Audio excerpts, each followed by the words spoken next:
todas las personas que están participando de este diplomado. Muchas gracias a los organizadores por invitarme a participar de este tema tan importante en tan importante momento para la historia de Colombia y para el sector artístico y cultural en particular. Yo soy Germán Benjumea, soy profesor, investigador, consultor en los campos del arte, la cultura y la gestión cultural en particular.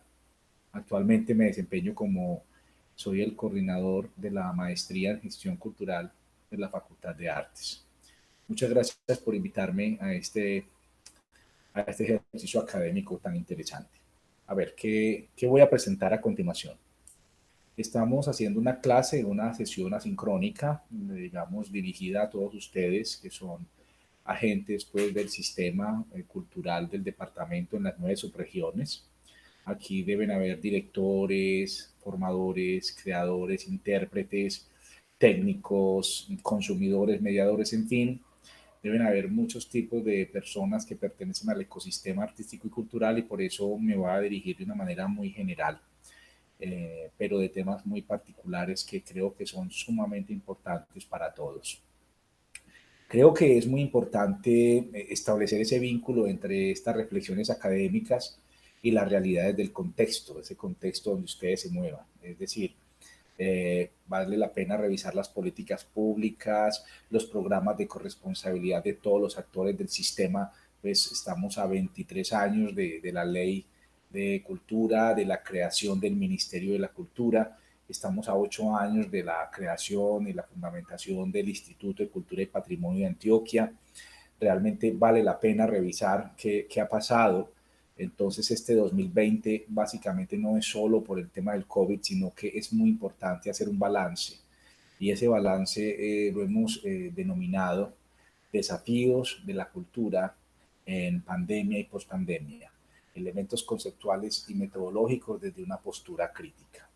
Entonces, el objetivo básicamente que pretendo con esta reunión es, vamos a compartir esas reflexiones técnicas que son surgidas pues, desde la investigación y desde la academia con ustedes, actores del sistema. Es una conversación abierta que podemos continuar en diferentes plataformas, por correo o incluso con los organizadores de este evento, de este proceso tan importante. Entonces, vamos a dar inicio. Quiero comenzar, digamos, compartiendo pantalla. Me ha acompañado de una presentación para no hacer pues muy extensa pues, mi exposición acá solamente con mi persona, sino que voy a compartir exposición. He preparado unas diapositivas muy sencillas que también pueden hacer parte del material que ustedes van a compartir más adelante. Entonces, comenzamos hablando de la pandemia, de la COVID-19.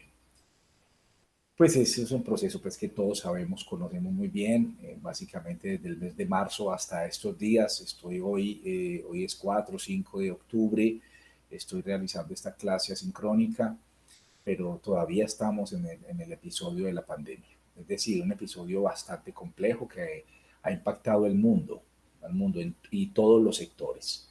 Y de manera muy especial en Colombia y en Antioquia, por qué no decirlo, se ha impactado el sector del espectáculo, el sector del entretenimiento, el sector artístico, el sector cultural, de una manera muy interesante.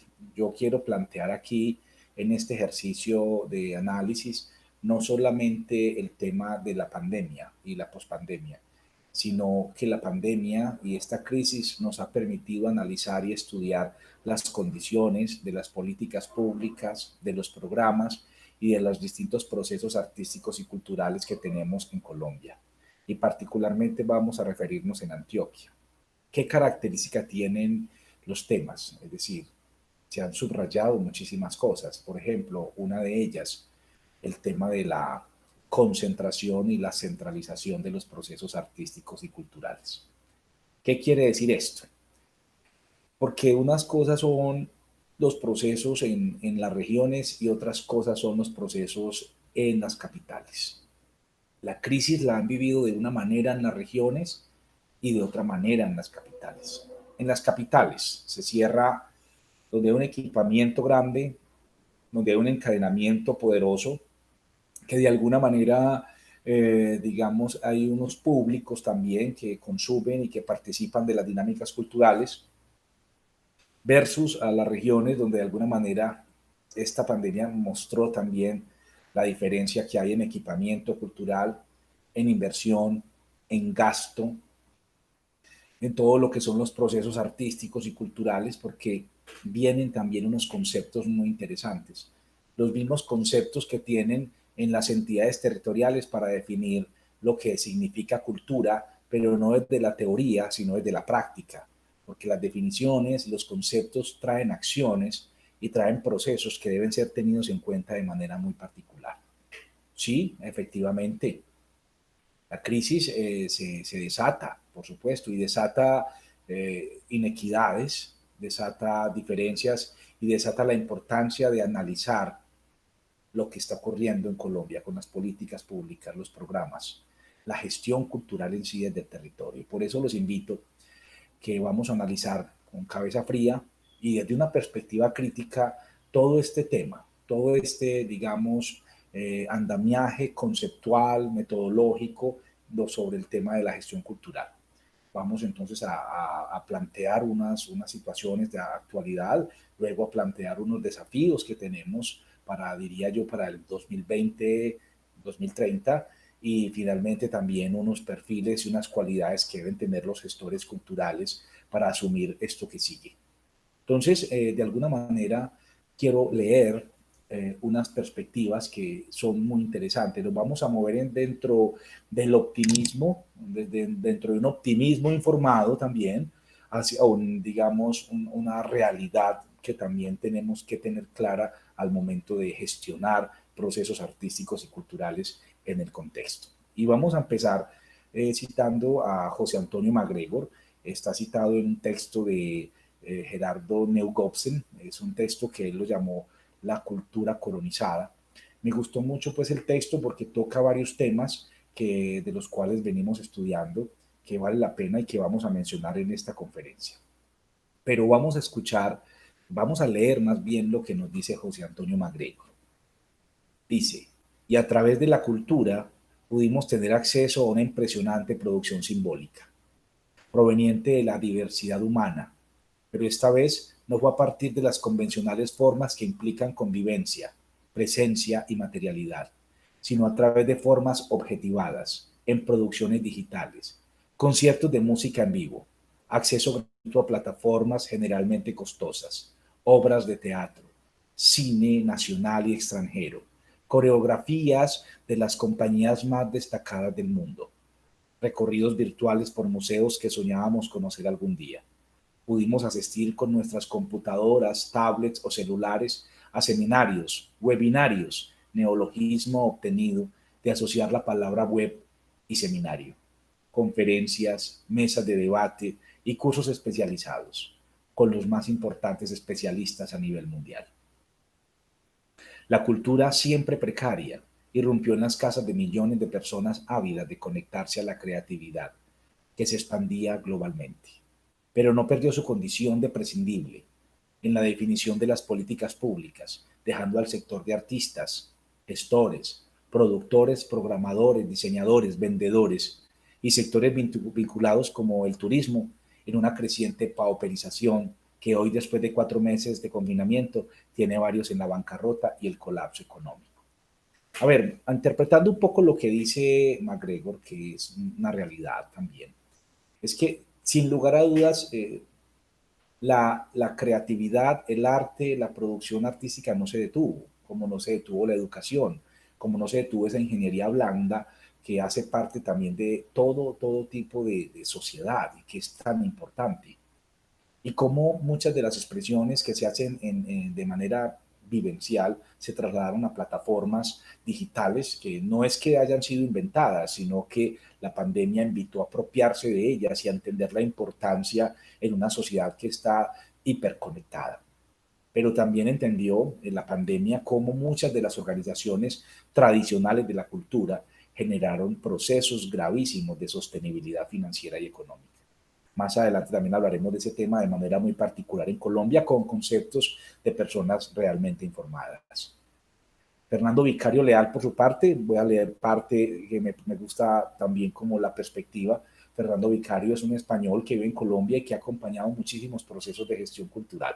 Casi que es un docente obligado de muchas conferencias, eventos y formación académica de los gestores durante muchos años. Y él dice una cosa que me llama la atención. Dice, tal vez las grandes disqueras ya no se llamaban así, pero su espíritu había quedado incrustado en el mundo de la música, de tal forma que ahora en lugar de llamarse disqueras, se llaman plataformas. Ahorraban gastos, porque eran los propios músicos los que corrían con sus grabaciones. Y a la hora de salir al mercado, el esquema era casi igual, sin vinilos, sin CD, con menos costos, aunque tal vez con iguales beneficios. Es muy interesante lo que plantea el maestro Fernando Vicario en la misma dirección que planteaba MacGregor. Pero aquí llegamos a unas preguntas muy interesantes que vale la pena subrayar y mirar en este momento. ¿Qué nos develó la COVID-19? ¿Qué nos develó la pandemia? El aislamiento, el encierro, que fue por naturaleza efectivamente superior. Podríamos hablar de la naturaleza o podríamos hablar de lo que quieran, pero de manera específica con nosotros pasaron cosas muy interesantes. Quiero compartir con ustedes la lectura de este texto que escribió y se publicó en el Consejo Municipal de Cultura de Medellín a cargo de Néstor López, que me pareció que resumió de manera muy puntual elementos que nos tocan a todos. Y diría yo no solo en Antioquia, sino en América Latina. La crisis sanitaria actual y sus impactos en nuestro sector han develado la urgente necesidad de evaluar el modelo de ejecución de políticas públicas que dejan en la precariedad permanente a los procesos culturales y no ha encontrado instrumentos de gestión que generen consolidación, innovación y producción de conocimiento en las artes y la cultura de la ciudad. Revertir esto hoy es un imperativo. ¿Por qué pasa esto? ¿Por qué nos dan esta reflexión los artistas y los gestores culturales? Sigamos con el texto de Néstor López. La consecuente parálisis cuasi total de la actividad social puso en evidencia las fallas fundamentales del modelo de gestión cultural de la ciudad. Por un lado, a la intolerable precariedad que existe en el sector cultural al no tener ninguna certeza jurídica de apoyo de la ciudad para su actividad y la total incertidumbre de esos apoyos 2020 que cotidianamente se dan por descontados, e incluso el riesgo de que desaparezcan o se relanticen. Se configura una amenaza real de cierre de forma inmediata de organizaciones y procesos que no tienen margen de maniobra alguna. La cultura. El sector cultural es un sector que está supeditado a fondos concursables. En la política pública, cuando el fondo concursable, pues básicamente se convierte no solamente en la única forma o en la forma más expedita para sostener su sector, se vuelve bastante complejo. ¿Por qué? Porque son contrataciones que generalmente no admiten costos de imprevistos ni utilidades, por lo tanto, los artistas ejecutan y presentan su trabajo, pero no les queda, digamos, un capital de contingencia que les permita sostenerse. Pudimos ver cómo ahorita con el cierre de los procesos y la transformación de las mismas convocatorias, muchas de las organizaciones culturales, muchas de los colectivos y propuestas que no pudieron acceder a los fondos concursables que tradicionalmente permitían su sostenibilidad, cayeron en bancarrota, no tenían con qué sostener sus nóminas, sus costos fijos, sus obligaciones, y ni mucho menos cómo acceder a unos créditos, porque pasaron alivios para ciertos empresarios donde el sector cultural no aplica, no llegaba a tener las cifras ni los niveles que requería para el apoyo como empresarios, pero también los auxilios de mínima cuantía de los pobres tampoco alivió su proceso, lo que generó y develó que se necesitan unas nuevas formas, unas nuevas políticas y programas para generar sostenibilidad, unas nuevas formas de contratación, unas nuevas formas de estimular la creación, la innovación y la generación de organizaciones artísticas y culturales en el territorio. Por eso vale la pena también pensar que si bien hubo cosas muy positivas, también se develaron otras. A grosso modo, podemos decir cosas como estas. La precariedad laboral y la monetización de las entregas culturales es un elemento que nos permitió ver este episodio de la historia del mundo en el 2020. la precariedad laboral. Hace poco se están haciendo estudios en Medellín, el Sistema de Información Cultural, por ejemplo, hizo estudios sobre las necesidades de los artistas y los ingresos. Por ejemplo, los ingresos son más del 52%, básicamente reciben menos de 2 salarios mínimos, incluso menos de un salario mínimo en un alto porcentaje, lo que implica que básicamente la precariedad del sector es bastante. Igualmente, la monetización de los productos se vuelve muy complejo en ecosistemas que solamente están mirando la modalidad del estímulo como forma de sostenibilidad. Es decir, haciendo una estructura muy precaria también o muy mínima alrededor de la monetización mediante oferta y demanda de servicios. Básicamente se planea y se ejecutan proyectos en la incertidumbre porque básicamente no se sostienen procesos que permitan que se alarguen las dinámicas y permita consolidar encadenamientos productivos que sean muy fuertes en encadenamientos hacia atrás, dentro de la preparación de la oferta y encadenamientos hacia adelante en la preparación de la demanda. Sin embargo, también aparecieron unos elementos que no son nuevos tampoco, sino que aparecieron de manera muy importante para muchas organizaciones artísticas: la globalización de los públicos. Por ejemplo, pudimos ver que muchas de las organizaciones que tienen cartelera o propuestas ya no solamente están buscando unos públicos locales, sino que personas de muchas partes del mundo pudieron acceder a la formación, pudieron acceder al espectáculo, pudieron acceder a los servicios mediante, digamos, la digitalización y la virtualización de sus propuestas. La globalización de los públicos fue un factor muy favorable durante esta pandemia, lo es. La cultura también fue absolutamente clave, demostrando su poder resiliente, su poder innovador. La capacidad de trabajo constante y permanente permitió ver que los artistas siguieron reinventándose y como lo han hecho durante décadas. Porque es que la reinvención del artista y del sector cultural no es nueva. Cada determinado tiempo tiene que reinventarse con la violencia, con el desplazamiento, con las oportunidades, pero también con las crisis. Hemos tenido muchísimas crisis también que nos ha obligado como sector a reinventarnos permanentemente. Por eso es un sector con una gran capacidad de resiliencia. El ámbito digital como nuevo paradigma productivo. Básicamente, combatir el analfabetismo digital en el sector cultural y artístico es una tarea inminente por muchísimas razones que vamos a explicar pues, en la medida que hablemos en esta charla. Y básicamente aparece algo que vale la pena. Los intermediarios, los mayoristas y todas estas personas dentro de la cadena de valor que, digamos, generalmente tienen un beneficio más grande que del mismo creador o el trabajador, demostraron básicamente que en este episodio de la historia su trabajo puede ser también realizado por los mismos creadores.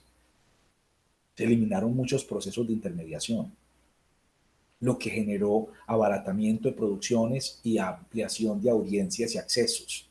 Pero esas oportunidades no son para todos, porque de alguna manera también tenemos que ubicarnos con el toque de realidad, la conectividad, el analfabetismo digital y también la percepción de la obra de arte matérica y vivencial no es lo mismo mediante lenguajes virtuales. Lo que estoy proponiendo acá es la reflexión no solo desde la perspectiva pesimista, sino también desde las posibilidades que trae este ejercicio de ciudadanía contemporánea, de ciudadanía digital que nos trajo esta pandemia. Hay que poner también unos puntos sobre las IES.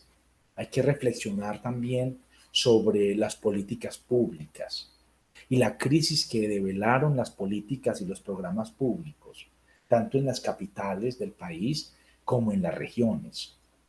Y de manera muy especial me voy a concentrar en nuestra región, en Antioquia. Y voy a hacer, digamos, una reflexión que no es mía, es una reflexión que viene, digamos, creciendo hace muchos años, pero que de alguna manera ha tomado mucha fuerza. Reflexiones sobre la redistribución del presupuesto público, el impacto en las condiciones de vida de la población. Estamos sobrediagnosticados con la violencia, la escasez, el déficit sobre necesidades básicas insatisfechas, eso está sobrediagnosticado.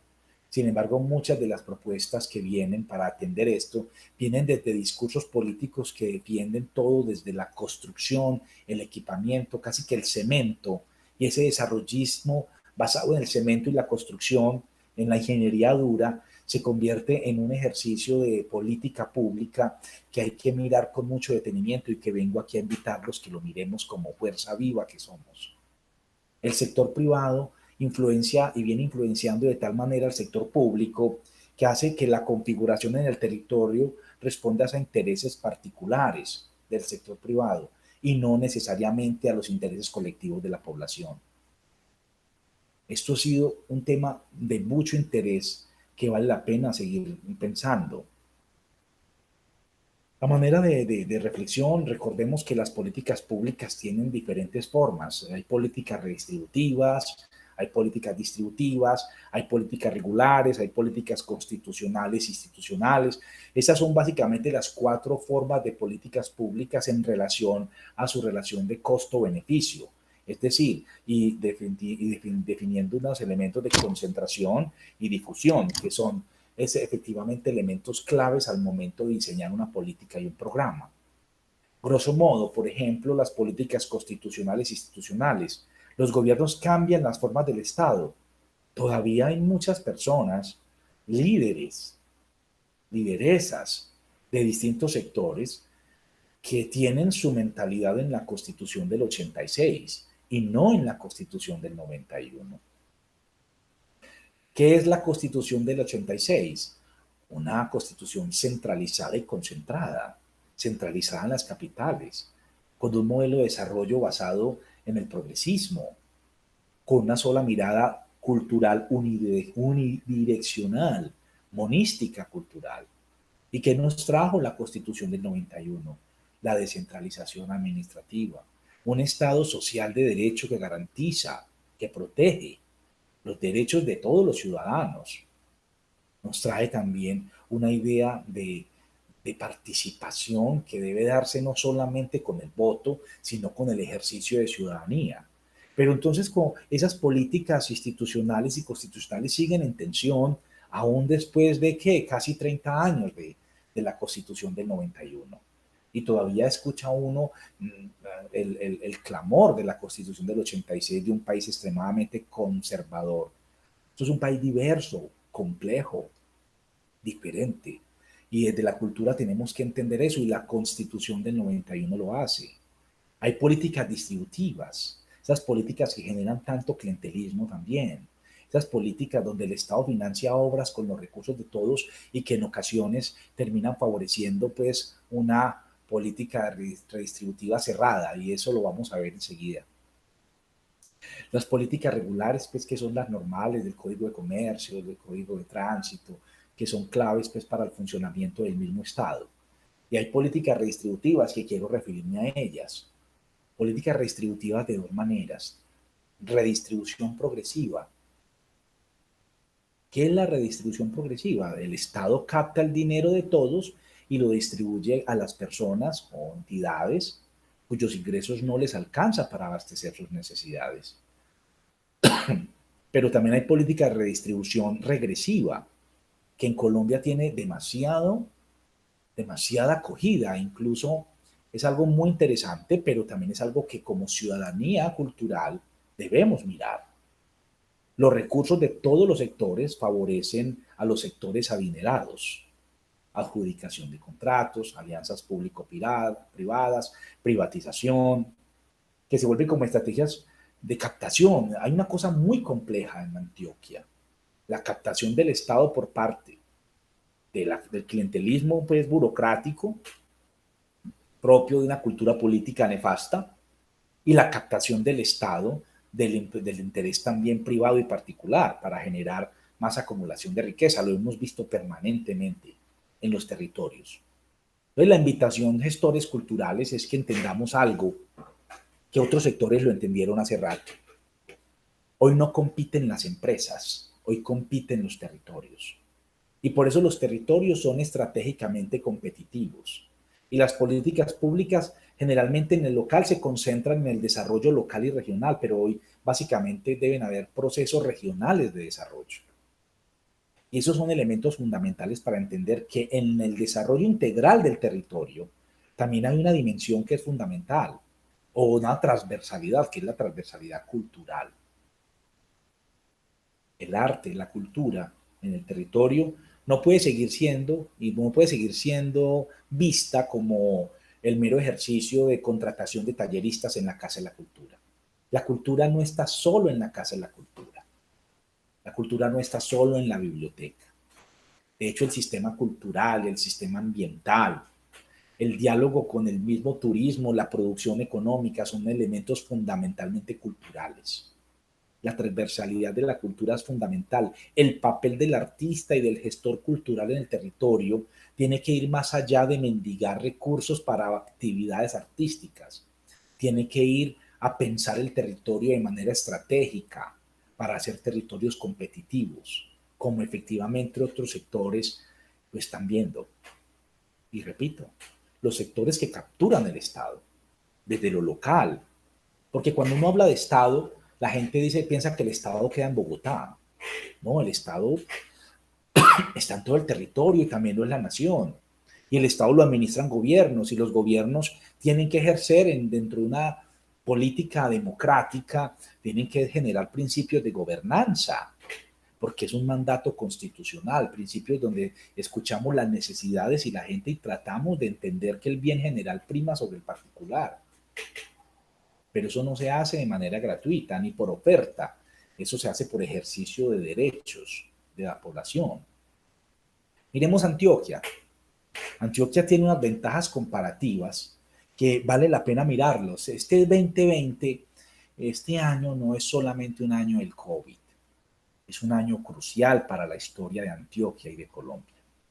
Es un año crucial. El plan Antioquia en sus diversas voces de cultura es hasta el 2020. El plan de desarrollo cultural de Medellín es hasta el 2020. Tenemos muchos planes de estratégicos del territorio que son hasta el 2020 y que se planearon desde una perspectiva hace 20 años, 30. Y estamos en etapa de evaluación. Y podemos ver que el territorio antioqueño es un territorio estratégico. Miren, 9 subregiones estratégicas, que son regiones administrativas de planeación. Tenemos entidades o corporaciones autónomas regionales muy interesantes y muy poderosas. El área metropolitana, Cornare, Corantioquia, Corpo Urabá. Tenemos provincias administrativas y de planeación. Las provincias como entidad territorial, que es un concepto que venía de la Constitución y ahora en el 2020 se han fraguado muchísimas. Es un ejercicio eminentemente cultural. Las cualidades de los activos intangibles del territorio. ¿Y cuáles son los activos intangibles del territorio? Pues aparte de los que están en el subsuelo, también está el patrimonio cultural, patrimonio arqueológico, el patrimonio ambiental, la relación entre el ecosistema natural y el ecosistema social atravesado por la estrategia cultural de apropiación de eso. En ese orden de ideas, el territorio es estratégico y los activos intangibles son fundamentales para comprenderlos en un escenario de buscar la competitividad y el crecimiento regional, pero no solamente desde lo económico, desde lo económico, desde lo social, desde lo ambiental y todo absolutamente transversalizado por la cultura.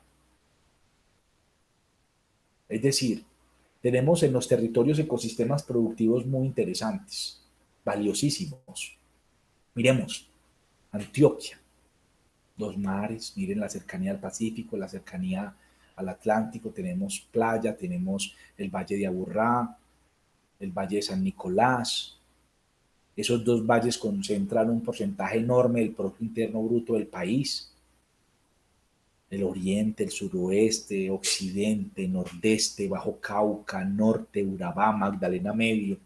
Cada uno de estos territorios con ventajas estratégicas que estamos apenas superando dentro de los diálogos regionales, esa mirada concentrada y centralizada que construyó región.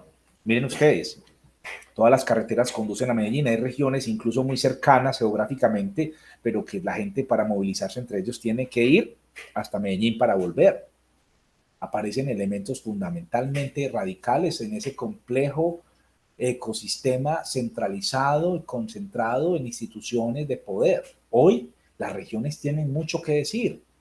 Tienen tanto que decir que miren, Antioquia hoy tiene unas provincias aprobadas. El concepto de provincia es un concepto constitucional eminentemente cultural. San Juan, Penderisco y Sinipaná, en el suroeste.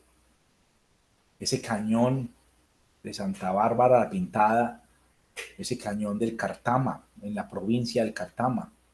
La provincia de La Paz con los municipios del oriente, ya más alejaditos.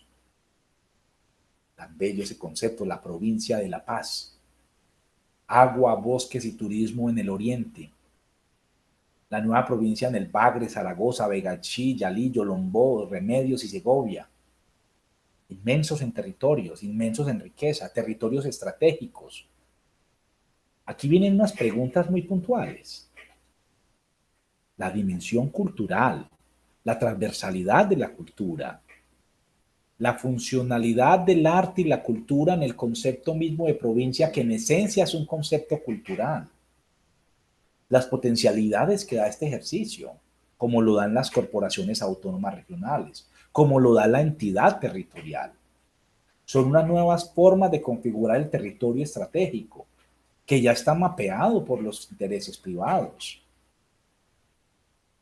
Entonces, ¿a dónde vamos? Tenemos que mapear también desde los intereses culturales, sociales y blandos de una sociedad. El área metropolitana del Oriente Antioqueño, debate 2020, un debate actualizado. El área metropolitana de Urabá, que no se pudo lograr, pero una región con el potencial cultural enorme, un multiculturalismo que recoge cosas bellísimas del Chocó, que llega a través del atrato, de la bifurcación bolivarense, de una herencia libanesa turca maravillosa, con una gran potencialidad marcada por la ancestralidad indígena y por ese epicentro indígena de lenguas, de sabores, de olores que están ahí, pero también como un epicentro estratégico para los intereses privados. Desde ahí aparecen cosas que vale la pena mirar en cada una de las regiones. El área metropolitana del Valle de Aburrá, el Valle de Aburrá como región y el área metropolitana como corporación autónoma. Importantísimo. Tener en cuenta todos estos tipos de organizaciones del territorio estratégico. Y cuando vemos Aburrá Norte, ¿qué características tiene? ¿Cuál es el papel de la cultura en ese Aburrá Norte? ¿Cuál es el equipamiento, el desarrollo, la potencialidad de ese Aburrá Norte? Al Aburrá Sur y la centralidad. Perdón. Aparecen entonces múltiples posiciones del territorio. La gran nación indígena antioqueña. 46 resguardos, 160 comunidades, 32 municipios con presencia indígena. En Verachamí, Tule, Cunas, los Embera Yávidas, los Dóvidas, los Zenúes. Y el problema en las listas es que nos queda faltando una comunidad indígena con su propia jurisdicción, con la forma, la cosmovisión de ver el mundo, y todavía en muchos municipios vemos cómo existe un conflicto interétnico, es decir, todavía no hemos sido capaces de tender y de construir los puentes interculturales que nos permitan dialogar con estos ancestros y con estas personas. Todavía los discursos son bastante racistas, y los discursos y también los programas, y yo sé que no es fácil. Y por no hablar del pueblo rom, también hay una nación rom en Antioquia. La nación negra de la afroantioquianidad, la nación indígena, la provincia, la potencialidad que tenemos como región es un elemento fundamental para competir territorialmente y para generar procesos muy importantes. Yo sé que el concepto de hablar de territorio estratégico, de competir, son palabras que a veces en el sector artístico y cultural no nos gustan, pero son conceptos que tenemos que empezar a insertar, dado que el territorio es estratégico para muchos. Y nosotros como artistas no podemos seguir siendo, pensando y haciendo solamente un arte ensimismado en el arte mismo. El artista del siglo XXI tiene que estar de cara a la ciudadanía. Ese artista de cubículo que piensa que es una especie de extraterrestre es un concepto de una época muy particular. Hoy el artista se le invita y se le obliga a estar conectado con sus comunidades, incluso no solamente con las comunidades locales, también con la comunidad global. Y son exigencias fundamentales el día de hoy. Después de un panorama de este tipo, quiero invitarlos e invitarlas a que hablemos de los desafíos. He preparado 10 desafíos. Pueden haber más. Pero respondiendo a la invitación que me hacen a los organizadores de este diplomado, ¿cuáles son los desafíos de la pandemia y la pospandemia? Entonces, el primero de lo que he dicho, el primer desafío es ser consciente del proceso, de que tenemos, de la eficacia de las políticas, de la trazabilidad de los planes, de la validación de los procesos, de la legitimación de los actores. Es un elemento fundamental de entender también el tema estratégico, como lo vamos a ver a continuación en los desafíos. Los desafíos comienzan por lo más sencillo, la institucionalidad cultural. La institucionalidad cultural. ¿Por qué? Antioquia es muy diverso, entonces hay institucionalidades culturales desde expertos y eruditos que planean y proponen discursos muy progresistas a espaldas de las comunidades, pero también hay otros discursos alejados completamente de los discursos especializados, pero también de las comunidades. Y efectivamente no quiero ser pesimista, hay institucionalidades muy valiosas, pero diferentes. La institucionalidad, por ejemplo, en el caso de Antioquia es muy particular, porque es que las autoridades en el campo cultural, hay secretarías de cultura, hay institutos de cultura, hay subsecretarías, hay casas de cultura con director. Yo no quiero decir que haya unas mejores que otras, lo que quiero decir es que existe una institucionalidad cultural que son unas autoridades, pero que esa institucionalidad tiene sentido en la medida que acepte la constitución de la democracia participativa y respete las instancias. Consejos municipales de cultura válidos y legítimos y activos. Consejos de área válidos, legítimos y activos.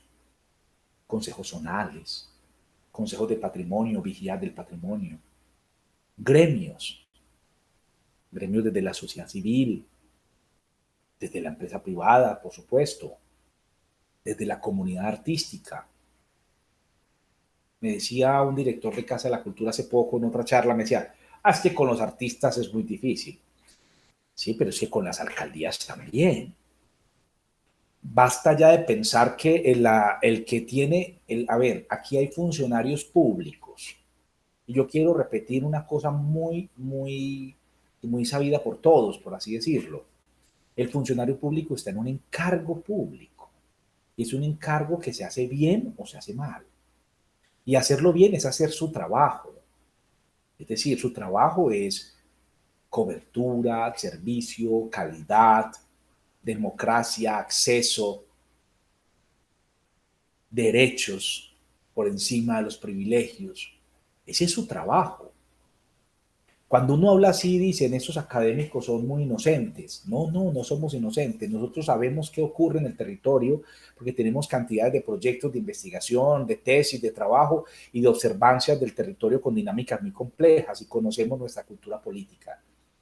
Y por eso me dirijo ya a los actores del sistema cultural, consejeros de cultura. Usted no tiene que ser consejero, pero sí debe articular una red que le permita informarse, capacitarse, participar y ejercer derechos. ¿Qué son las instancias? La Constitución ve las instancias como ese órgano, ese estamento más bien, encargado de hacer veeduría, control al gasto, asesorar los procesos, acompañar la implementación de las políticas, los planes y los programas. Es una labor supremamente importante. Las instancias no ejecutan, las autoridades ejecutan. Las instancias tienen una gran capacidad y una gran necesidad en el ejercicio de la democracia. Es que esos consejeros son muy cansones y ponen mucho problema. Bueno, algo ocurre, es un indicador. Si hay problemas, hay indicadores. Atienda esos problemas, atienda eso de alguna manera y atenderlos, que significa primar el bien general sobre el particular, primar ejercicios técnicos de profesionalización y de capacitación, establecer una institucionalidad cultural válida, abierta, flexible y con un enfoque territorial. Dentro del ejercicio de la institucionalidad, aquí viene otro desafío, otro reto fundamental, que es la conciencia colectiva. Elevar las conciencias ¿de quién? Del sector administrativo estatal, por medio de despertarlo. Es decir, ¿cómo se despierta el sector administrativo estatal? Con idoneidad, con conocimiento. Así de sencillo. Idoneidad, conocimiento, participación, apertura, con recursos. Es que eso se hace con recursos también y con voluntad política. Un sector asociativo, activo, fuerte, organizado, trabajo colaborativo, trabajo en red, formalización. ¿Quién es el sector asociativo? Las ONGs, las juntas de acción comunal, las asociaciones de todo tipo, corporaciones, fundaciones, que están relacionadas con nuestro sector. Y nuestro sector a la vez relacionado con la educación. Es que hablar de educación es hablar de política cultural. Si no, revisen lo que dice la UNESCO, revisen la Declaración de Chapultepec, revisen la Organización de Estados Americanos, revisen la organización de la UNESCO. La política cultural, en esencia, tiene dentro de muchas políticas la política educativa, no al revés. Por cuestiones burocráticas ha sido al revés, pero lo que quiero decir es que ese sector asociativo es muy importante. Los consejos, los grupos, los colectivos, las, los cabildos, los caminantes, todas las personas que yo he denominado acá la ingeniería blanda, debe estar reunida con intereses estratégicos, unificar estrategias, unificar intereses, elevar conciencias alrededor del territorio. No dejemos que el territorio solo lo piense el interés particular de las empresas privadas, las mineras, las petroleras, las de ganadería extensiva, las de agroindustria. Bien que ellos lo hagan, pero nosotros también, pero en un plano horizontal, no en un plano de obediencia. Hay que obedecer efectivamente al Estado. Y el Estado no puede estar, digamos, el Estado no tiene dueños, el Estado es de todos. Y aparece un sector empresarial ético. ¿Qué significa un sector empresarial ético? Un sector empresarial responsable. Miren, empresarios, si nos están oyendo, es que hablar de responsabilidad social empresarial no es hablar de asistencialismo. No confundamos. Y lo digo de esta manera con propiedad porque hemos estado en escenarios donde uno plantea proyectos de responsabilidad social empresarial y ustedes creen que es darle a la plata a la gente por nada. No, el artista, el gestor, las comunidades, esos encadenamientos requieren del compromiso también de los generadores de riqueza, que es la empresa privada. La empresa privada debe tener un sentido ético con el territorio y tiene también una gran capacidad de convocar, de movilizar. Y esos patrimonios también de la empresa privada deben ser éticos. Es ético. Y subrayo acá la ética por lo que está pasando en el departamento. Debates supremamente importantes que son de orden político sobre vocaciones del territorio. Y la vocación del territorio es un concepto cultural. Es un concepto de defensa. Claro está. Hay que mirar un poco. cada detalle, porque cada subregión, cada zona, cada entidad territorial tiene unas diferencias muy importantes. Por eso, un desafío es gestión cultural territorial, leer el territorio, definir, valorar los procesos, hacer cartografía social y cultural, porque ya hay una cartografía que es oficial, es que cada institución, recuerden algo que es muy importante, las instituciones no tienen necesidades, tienen intereses. Entonces, los mapeos oficiales corresponden a intereses. El territorio tiene unos límites administrativos, tiene unas lógicas, tiene unos intereses estratégicos privados, comerciales, sociales, culturales, artísticos, ambientales, educativos, ecológicos, tecnológicos, etcétera. ¿Cuáles son esos nuevos mapas? Esas nuevas cartografías que debemos de hacer del territorio. La importancia de conocer el territorio desde todas sus dimensiones nos obliga hoy en Antioquia a construir unos nuevos mapas, a utilizar unas nuevas mapas porque necesitamos identificar las fuerzas vivas del territorio. ¿Quiénes son las fuerzas vivas del territorio? Quienes tienen incidencia política, económica y cultural. El patrimonio no es solamente la calle, la zona arqueológica y el edificio. El patrimonio está vivo, se transforma. El arte, las artes son ejercicios de resignificación del patrimonio. El patrimonio es activo, es vivo. Mapee el territorio de nuevo, con patrimonio vivo, oculto, incómodo. Hay patrimonios incómodos, pero incómodo ¿para quién?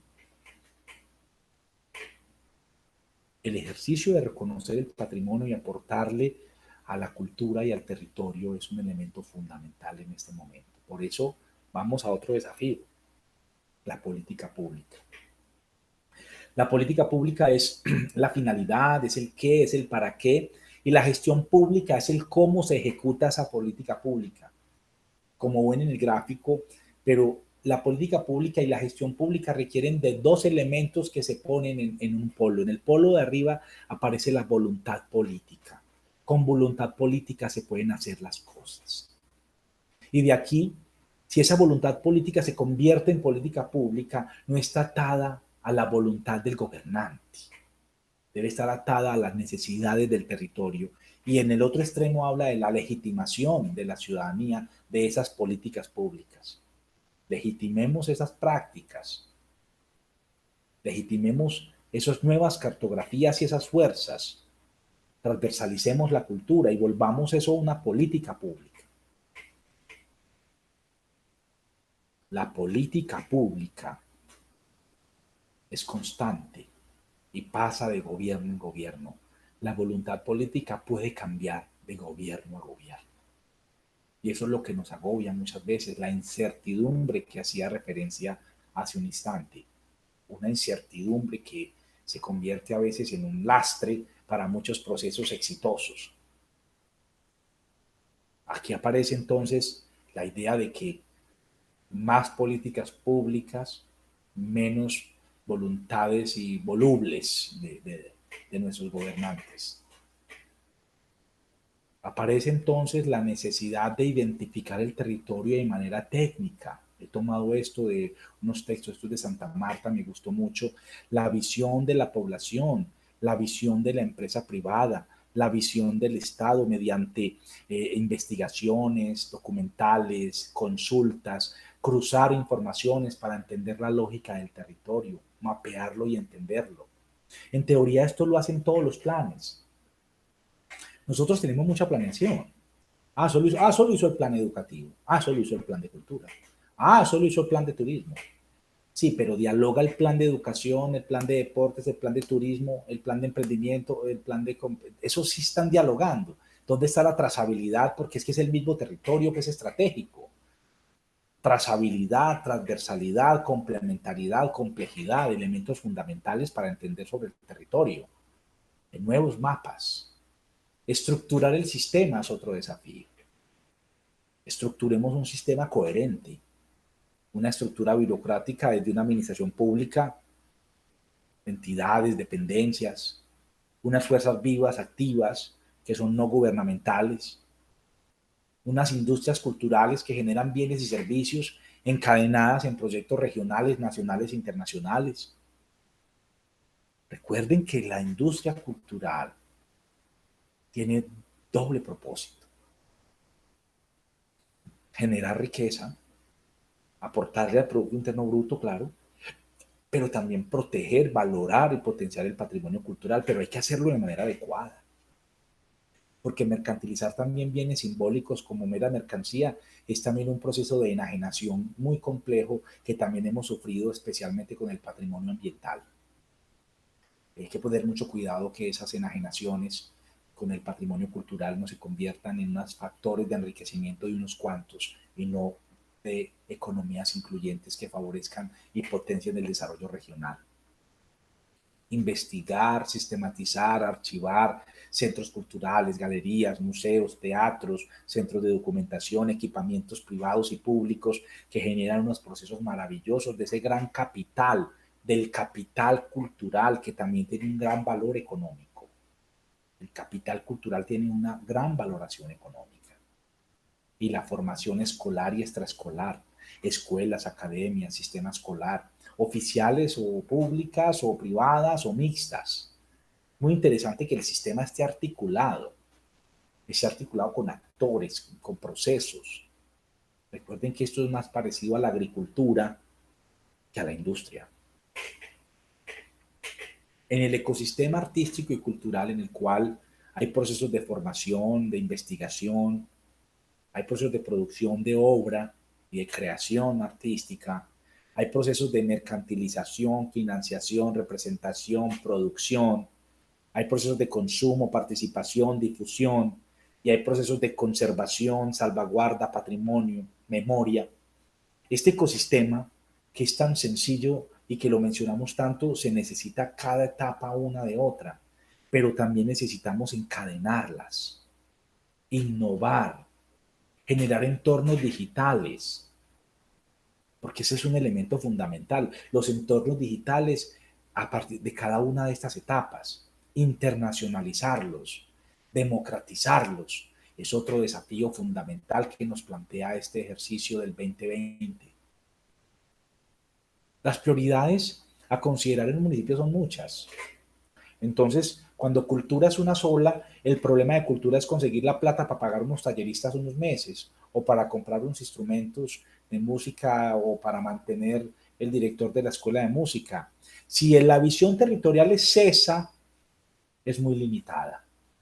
La cultura, el arte, la creatividad y la innovación son elementos fundamentales en cualquier sector y la cultura debe estar transversalizada en educación, en transporte, en empleo, restaurantes escolares, fortalecimiento institucional, paz, desarrollo comunitario, equipamiento municipal, promoción del desarrollo económico, desplazamiento, prevención de atención de desastres, vivienda, medio ambiente, justicia comunitaria, comisaría de familia, centros de reclusión, desarrollo agropecuario, indígena, discapacidad, mujer, niñez, servicios públicos, salud, recreación, deporte, juventud. Donde quiera que usted ponga la cultura, es un motor de desarrollo fundamental. Motor de desarrollo. Hoy estamos hablando de la promoción del desarrollo económico por mediante la economía naranja, como un elemento fundamental. Miren las cifras. Miren las cifras donde se establecen unos parámetros de economía naranja. Miren en el desplazamiento, la atención a víctimas, el poder transformador de las artes y la cultura para generar resiliencia y construir tejido social, para generar conciencia y apropiación del medio ambiente, para construir la paz, en el reconocimiento de la diversidad, la inclusión con aquellas personas diferentes. El listado es increíble, las pruebas están ahí. La cultura está en la Casa de la Cultura y está por fuera de la Casa de la Cultura. Está en lo rural y está en lo urbano. Está en el camino, está en la vereda, está en el charco, está en la mesa, está en la práctica campesina de apropiación, de la forma como cultiva, de la forma como procesa los alimentos. Está en todo el departamento. Es un departamento riquísimo. Identifiquemos este elemento que es fundamental. La cultura es la que media, la que transversaliza, y es la que genera desarrollo. La cultura es el desarrollo mismo. No existe un enfoque económico que no te conciba la cultura, ni la relación entre lo económico y lo social, ni la relación entre lo social y lo ambiental, ni lo ambiental con lo económico. La triada de economía, sociedad y medio ambiente es una triada mediada por la cultura. La planeación, la organización, la apropiación, la educación, la pedagogía, la relación entre los demás, la pertenencia, la pertinencia, son elementos eminentemente culturales. Las Naciones Unidas en 2013 lo decían. La declaración de Hangzhou situar a la cultura en todas las políticas públicas, porque la cultura es fundamental para alcanzar el desarrollo sostenible. Otro reto, otro desafío, superar y profesionalizar para que las problemáticas básicas no sigan siendo las mismas de hace 20 años o 30. A ver, nosotros hablamos de políticas públicas hace relativamente poco, 20 años, 30 años en Colombia. Desde 1982, pues en Mundiacult, básicamente estamos hablando de cosas de ese tipo. Pero los problemas siguen iguales. ¿Problemas de cuáles? De lo que he estado diciendo. Confusión del concepto de cultura en la planeación del territorio, una escasa transversalidad del proceso, fragmentación de la intervención, dispersión y desequilibrio de la acción gubernamental, el ejercicio político como un problema burocrático. Reiteradamente hemos visto falta de idoneidad en la gerencia de procesos, en la gerencia, dirección y coordinación de procesos artísticos y culturales en el departamento y en los municipios. Actores marcados, y eso genera una desestabilidad tremenda en el asunto laboral, profesional de los actores del sistema. Falta de sostenibilidad de los seguimientos. Tenemos muchísimos planes, pero poca trazabilidad entre ellos, poco desarrollo, mínimo seguimiento y mínima evaluación por parte de la esfera social. Me explico, es que si yo formulo el plan y yo mismo me lo evalúo, como ocurre en el ecosistema artístico y cultural, pues hombre, obviamente yo no hago una evaluación, sino que hago es un informe de gestión. Y nada más interesante que ver los informes de gestión de nuestros líderes. Casi siempre exceden los indicadores en 150 al 200%, porque como ellos mismos formulan y ellos mismos evalúan, ¿dónde está la sociedad civil evaluando? El sector artístico evaluando, es que esa es una labor fundamental. Pero tenemos una falta de conciencia gremial enorme, por supuesto, y una dependencia a gestiones externas.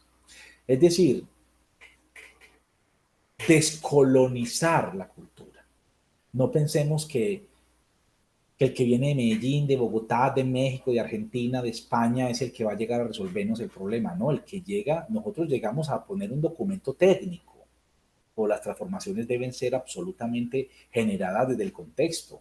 Hoy, los contextos regionales son muy ricos, el acceso a la tecnología, a la formación. Ojalá, también es un reto importantísimo. Ahorita hablaremos sobre el acceso a la tecnología. Quiero hacer un pequeño paréntesis para insertar al que sigue. La planeación en el territorio es fundamental. Existen unos planes decenales, planes sectoriales. Y recuerden que esos planes están y se implementan en cada plan de desarrollo. Un plan decenal se implementa en cada plan de desarrollo. Y se implementa mediante los planes de acción de las dependencias que ejecutan y llegan a los proyectos que son los que transforman. Por eso la relación entre planeación, planificación y acción es fundamental. Por eso es importante y aquí está otro reto. 2020 tiene que ser un año fundamental. Muchos de nuestros municipios hoy tienen plan de desarrollo cultural. ¿Cómo esos planes de desarrollo cultural se implementan en los distintos planes de desarrollo de las alcaldías? ¿Cómo? Como lo está mostrando la gráfica. Que en la formulación del plan haya plan de inversiones, plan indicativo de metas y resultados y presupuesto plurianual para poderlo ejecutar. Es que la cultura se llena de retórica muy favorable y muy progresista, pero a la hora de la verdad, aquí en ese cuadro que tengo resaltado es donde se pone el recurso para poder alcanzar las transformaciones que se dicen. Llevo 65 planes de gobierno estudiados en lo que llevo el año, me falta un montón, pero creo que pocos investigadores están haciendo esto. Cuando cojo los planes de desarrollo, de estos municipios en el año 2020, que he identificado que en esencia todos tienen ya el concepto de transversalidad de lo cultural, pero lo entienden conceptualmente, pero no en la práctica, y la práctica se da en los planes indicativos, metas, resultados, productos, mediciones, impactos, descentralización, gestión, recursos, recursos para poderlo hacer. Ese es un reto, un desafío para todos. Adoptar el modelo del blockchain, la cadena de bloque, la digitalización. Aquí estoy citando a Neil Gobson, me lo pone, es un señor argentino, un documento que se llama La cultura coronizada del coronavirus, y dice, ¿qué es lo que permite el modelo del blockchain? Es decir, el modelo digital, de los lenguajes digitales, establecer transacciones entre pares. Puse partes, pero es pares. Su par no necesariamente está en el otro barrio, también puede estar en otro municipio, incluso en otro país. Promover políticas de precios y dinámicas eficientes. Al eliminar los intermediarios, los precios bajan y las audiencias amplían. Al tener mercados globales, tenés más posibilidades de llegar a más gente. Cómo vender tu territorio de la cultura al mundo y cómo traer el mundo a tu cultura. Es un reto fundamental. A mí me preguntaron por desafíos, los estoy proponiendo. Permitir el microseguimiento, los microproyectos. La suma de los microproyectos, de los microemprendimientos, suman más que las grandes inversiones. Genera más empleo, genera más derrame económico. Por eso hay que potenciar los microproyectos en el territorio. Los microproyectos generan más dinámica social, económica, más generación de empleo que los macroproyectos muchas veces. Establecer un sistema de reputación, de marca, se convierte en marca de región, de ciudad, de municipio, de territorio. Fundamental para el mundo. El city marketing son elementos fundamentales. Permite realizar contratos inteligentes, favorables para todos los que intervienen. Yo quiero presentar acá que el modelo blockchain. Miren, ¿qué era Estonia hace 20 años? ¿Qué era esa región de Europa del Este? ¿Y qué es hoy? ¿Qué ha hecho Estonia con todo el modelo de blockchain? Nosotros aquí casi no tenemos información de esos países. Los invito a gestores culturales a que lo conozcan. Alcaldes, secretarios, funcionarios, miren el modelo del blockchain. Un mundo conectado, donde los ciudadanos quieren generar convenios con el gobierno, con el sector público. Tiene que cambiar, manejar posibilidades y abrirse a la tecnología. El coronavirus nos dejó esa tendencia, ese reto de entender lo importante del blockchain, lo importante de las cadenas de valor en lenguajes digitales. Miren lo que hizo Estonia desde el año 97 y dónde va hoy. Hoy es el país más tecnológico del mundo. Hoy toda la salud, lo que llamamos catastro, los negocios, el comercio, todo el tema de las sucesiones y las herencias, todo el tema del judicial e incluso toda la programación estatal está digitalizada. Es decir, y esos son procesos muy importantes hacia donde apunta el mundo. Estonia en 20 años. Si usted mira el Producto Interno Bruto de Estonia en el año 2000 y compárelo con el de Colombia, se va a llevar una sorpresa muy grande. Y mírelo hoy, en el 2020, Estonia y Colombia. Pero eso mismo nos pasó en el año 60 con Japón. Si usted mira el Producto Interno Bruto, el crecimiento de Japón en 1960 y lo mira después en el año 2000 y después en el 2020, va a encontrar una gran diferencia. Porque el cambio no va a venir de arriba hacia abajo, viene de abajo hacia arriba. La apropiación de esos fenómenos son elementos que son fundamentales, pero para ustedes como actores del sistema. Ventajas del blockchain, ya las he dicho. Aprovechar las plataformas existentes y crear otras disponibles para realizar transacciones que estimulen el trabajo colaborativo, la remuneración justa a cada participante de los procesos, estimulando la democratización del acceso a la inversión en obras de arte, responsabilidad social y la transversalidad en los procesos. Entonces, estimados amigos, amigas, colegas, yo les estoy planteando acá 10 desafíos para el 2030, 10 desafíos 2030. Primero, estoy repitiendo lo que acabo de explicar para que nos quede claro. Primero, institucionalidad cultural. Segundo, corresponsabilidad social y política de todos los actores. Tercero, gestión cultural en el territorio, nuevos mapas, identifique las fuerzas, identifique el territorio como un territorio estratégico para todos y no solo para el interés privado o para la captura de la política. Cuarto, implementar políticas públicas con voluntad política y con legitimidad de parte de la población, de ustedes mismos. Estructuren sistemas de cultura eficientes. Encadenar, innovar, digitalizar y democratizar. Fundamental en el ecosistema artístico. Transversalizar la cultura. Superar y profesionalizarse para superar los problemas históricos que traemos hace ya 20, 25 años. Implementar los planes de cultura en los planes de desarrollo de los municipios y adaptar el modelo del blockchain. 10 retos. Y para eso se requieren competencias muy específicas, que no son muy distintas a las competencias que conocemos del gestor cultural tradicional. Las primeras competencias que tenemos que desarrollar son las competencias de fomento.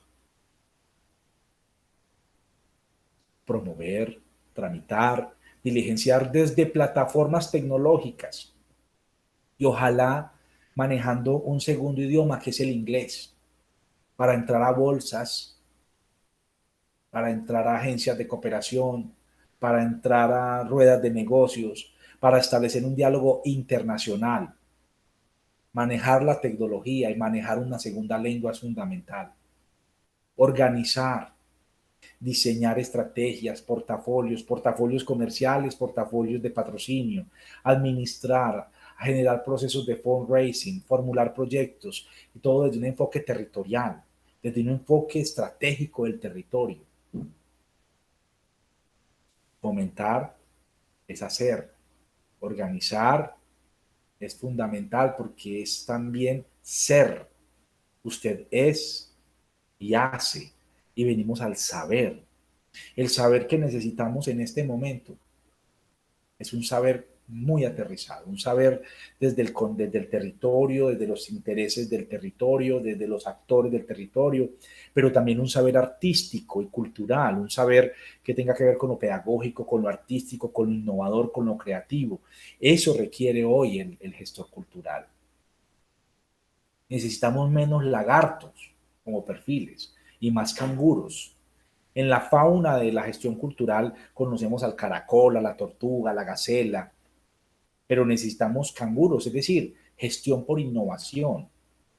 Es decir, tratar de hacer eso que nadie ha hecho, romper los paradigmas, no quedarse con el paradigma del caracol que dice que eso no se puede, o con el de la tortuga que dice es que vamos despacio, esto lo hemos hecho así durante toda la vida, ¿quién es usted para cambiarlo? O el de la gacela, pues que no trabaja sino bajo presión cuando tiene 20.000 cosas en su cabeza. O en el del conejo, que es el que nos tiene el Estado a los artistas solamente yendo tras del estímulo. Un artista no trabaja por el estímulo, un artista trabaja por el estímulo y se lo gana, pero también trabaja por un mercado, pero también trabaja por una proyección, pero también trabaja por responsabilidad social. El artista, el creador trabaja permanentemente, no solo el estímulo es maravilloso, pero también el mercado es maravilloso. Y la responsabilidad también, la responsabilidad social. Entonces, hablemos hoy un lenguaje que es el lenguaje contemporáneo que nos mueve, nos movió esta pandemia, nos movió y nos dijo, hombre, gestión por innovación. Ya no es gestión de administración, ni por crisis, ni por objetivos, es la gestión de la innovación y de la transformación, la apropiación. Aquí hay un reto que es muy importante y espero, si aquí hay funcionarios, necesito que me escuchen muy bien. Estamos en la ola de la economía naranja y es muy buena la economía naranja, pero no podemos, en estas tres, esto está en el plan de desarrollo y es muy importante que lo entendamos. Ahí son tres esferas que cada esfera debe tener lineamientos distintas por sus características. Por ejemplo, en artes y patrimonio están las artes visuales, las artes escénicas, los espectáculos, eso tiene unos lineamientos. El turismo tiene otros. Pero la relación de esa primera esfera es muy distinta a la de la segunda esfera. Ellas dialogan entre sí, pero tienen unos códigos distintos. Cuando yo pongo los mismos parámetros, por ejemplo, para diseño de software, moda, turismo y teatro, estoy generando unas inequidades tenaces ¿Qué es lo que nos está pasando con los créditos naranja? Efectivamente, una empresa de turismo o una empresa de literatura o una empresa de comunicaciones o una casa disquera puede tener más capacidad que un taller de un artista plástico. Es decir, valoremos esa disquera, valoremos esa productora audiovisual, pero también valoremos al artista y entendamos que los parámetros tienen que flexibilizarse. Y ustedes, gestores culturales, la economía, la cultura es una condición propia, yo diría, del mismo mundo occidental. Hay que leer a Crosby, a todos los autores de la economía y la cultura, son muchísimos. La economía naranja es un discurso político, pero es la política cultural actual, es una gran tendencia. No estoy diciendo que sea buena o mala, es grande, es poderosa, tiene viceministerio, tiene recursos, tiene una vocación, incluso un plan hasta el 2030 que ustedes deben conocer o conocerán en este diplomado de manera detallada. El tema es que como gestores culturales hay que conocer las ventajas y desventajas que tiene esta condición. Pero lo que no podemos negar es la condición comercial y el valor y la propuesta de valor que tienen el patrimonio cultural, las obras de arte que han tenido en Occidente durante décadas. Eso no lo podemos olvidar. De ahí entonces que tengamos eso digamos, bien remarcado. Entonces, quiero entonces ya después de un buen rato de conversar con ustedes, llegar a una conclusión, invitarlos a reflexionar, atender. He hecho 10 retos o desafíos a tener en cuenta, a mi juicio, unos perfiles a tener en cuenta y una realidad y una actualidad a tener en cuenta. Artistas, gestores culturales, agentes del sistema. Nosotros somos más que talleristas y becarios. Somos personas fundamentales para el desarrollo integral de los territorios. Participemos, organicémonos y generemos una institucionalidad cultural coherente. Gobernantes, líderes, conectividad, banda ancha. Yo puedo estar en la vereda más lejana, pero si tengo acceso a la tecnología, estoy conectado con el mundo y puedo generar procesos de intercambio súper valiosos. Eso nos ha dejado esta pandemia. Bueno, les agradezco mucho su atención, estamos en contacto. Mi correo electrónico pues aparece a su disposición también, germán.benjumea@uda.edu.co. Muchísimas gracias. Quedamos atentos a seguir en este diálogo abierto por la cultura y por el desarrollo. Muchísimas gracias. Hasta luego.